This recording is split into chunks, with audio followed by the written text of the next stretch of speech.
Hey guys, how's it going? So I'm with some good friends of mine. They're visiting from LA. Who the hell are you?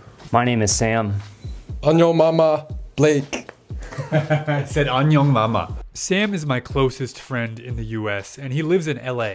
We went to university together and have stayed in touch ever since. Last time I visited LA, I met Blake, who also lives there, and I'm just really excited that they finally got a chance to visit me here in Korea.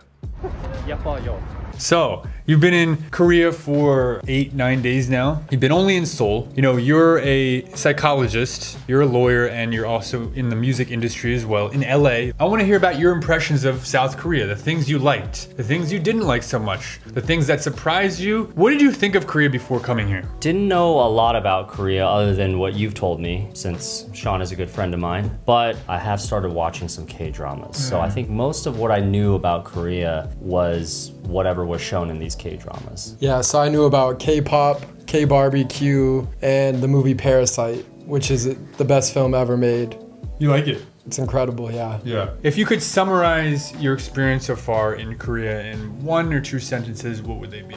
Yeah, I think a very intelligent use of other cultures, like kind of taking good things out of different cultures and then like making it your own and embodying just like a creative spirit. I do see a lot of Western influence in Seoul, so done better than what you see in America. Do you have any specific examples of that? Like, okay, wow, they've taken that from another culture, but they're just doing it really well. I'd say K-pop sounds very much like early 90s, early 2000s R&B. So that would probably be the quickest example. Yeah, food, like you see the Korean fried chicken sandwiches, which is like hands down better than any chicken sandwich we have in LA. There is like a level of authenticity that I'm getting from the people. Again, the sort of attention to detail, uniqueness, and the aesthetic. Like so many beautiful cafes that we've walked into. The cafe culture here has been something that sticks in my mind.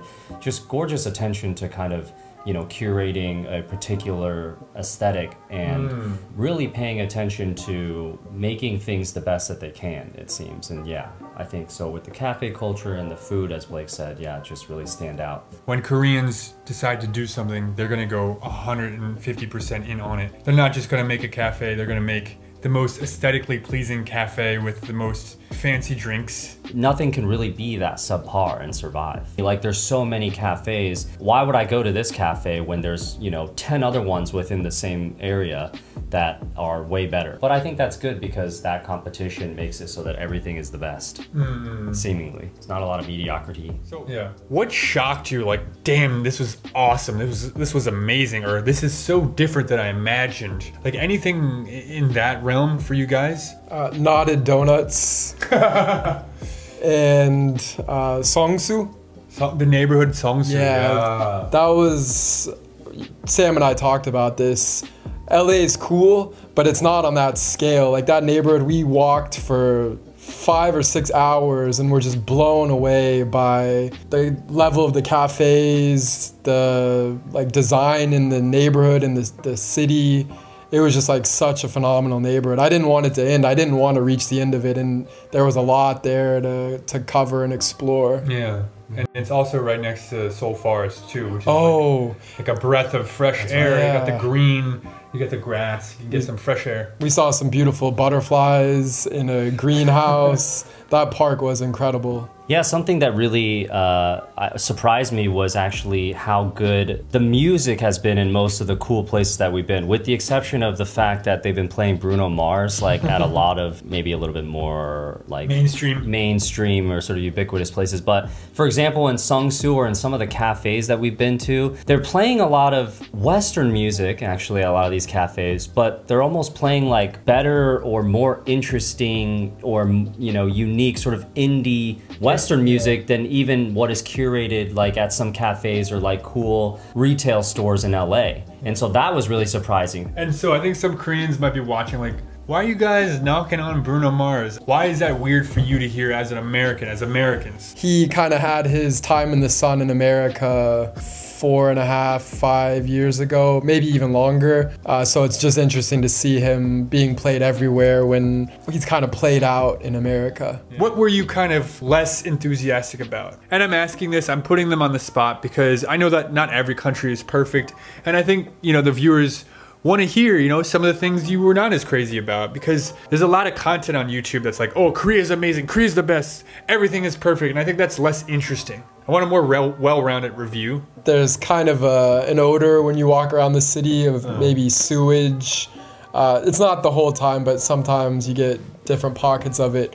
It's also insanely humid and hot. And it did rain maybe 2 or 3 of the days we were here. Yeah. I personally enjoy rain, but I think those would be the knocks that I have to give because there's a gun to my head. Yeah, and I don't know if this is necessarily a bad thing, but me personally, when I travel somewhere, I really want to experience something very novel and new and different. And I think Korea is very much like a fusion of, like, you know, the East and the West, perhaps more so than maybe even some other Asian countries. And so, you know, more so than Japan? More so than Japan, more so than China, you know, and those are really the major other 2 Asian countries I've been to, but I'd venture to say maybe some other parts of Southeast Asia as well. But I think that, you know, the attention to, and the really kind of the, dare I say, the worship of the West, you know, and how that is influenced and been integrated into a lot of the culture that we're talking about, I think it's both pro and con, honestly, because some of it I really like to see, because I like to see, again, I talked about the music, you know, and all these other things.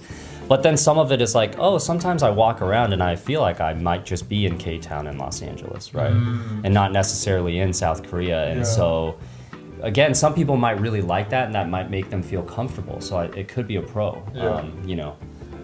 But, you know, for me, it just, I'll take a little bit of responsibility for that, though, because I definitely curated pretty much most of our activity lists, our to-do lists, and I took you to my favorite restaurants, my favorite cafes. There are museums, there are more traditional neighborhoods even in Seoul, and of course, outside of Seoul is much more traditional Korean culture. But I hear what you're saying. You wish you could have gotten a little bit more of a taste of traditional Korea. But I think that's a valid feedback in general, because at least in Seoul and the neighborhoods, you know, Hongdae, Itaewon, Gangnam, they are quite developed and Western, and they're all about super hyper modern. And the grass is always greener, obviously. We live in America, so maybe we are not charmed as much by Western, you know, sensibilities, and we're looking for some more, you know, something different. Yeah. So tell me about the Korean words that you learned. Yeah, so I have a poor memory, so I'm gonna be reading the most important words I learned in Korean. And second off, I want to tell you that before coming to Korea and hanging out with Sean Pablo, I wasn't able to speak English. It's not my first language, but after spending time with him, I now have adopted the fluency of a native speaker, I believe. So thank you for that also. Do you hear that, everyone? These are the results you can expect if you study with me. Here is the perfect example. Okay. And so back to Korean. Gojo byong Sec. Oh, and then I also learned 예뻐요 and mildang. Yeah. and sensa. Sense. And How about bilog. Oh yeah. vlog? Bilog. How about thank you? 감사합니다. 감사합니다. Oh, your pronunciation got better, Blake. How about hello? You guys know hello? 안녕하세요. Ooh, cool. 한국은 자다. 한국은 쩔어. Yeah. 한국은 자다. Nice. And then here, one more. 재수 없는. Oh yeah. So another thing that we really enjoyed is just meeting your girlfriend, Sean.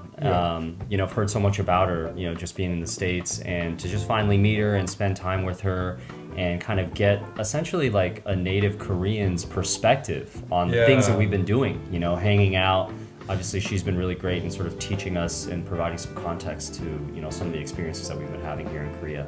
So yeah, it's just been lovely meeting her. She is amazing. I would highly recommend you guys to go check out her YouTube channel as well and get some, you know, more lifestyle vlogs. Yeah. And I don't want to get her in trouble, but she definitely is the one who taught us all of our amazing cuss words. Thank you so much, guys, for this interview. Thank you guys for watching, and I hope you like this video. Let me know what you think in the comments down below. See you later. Bye.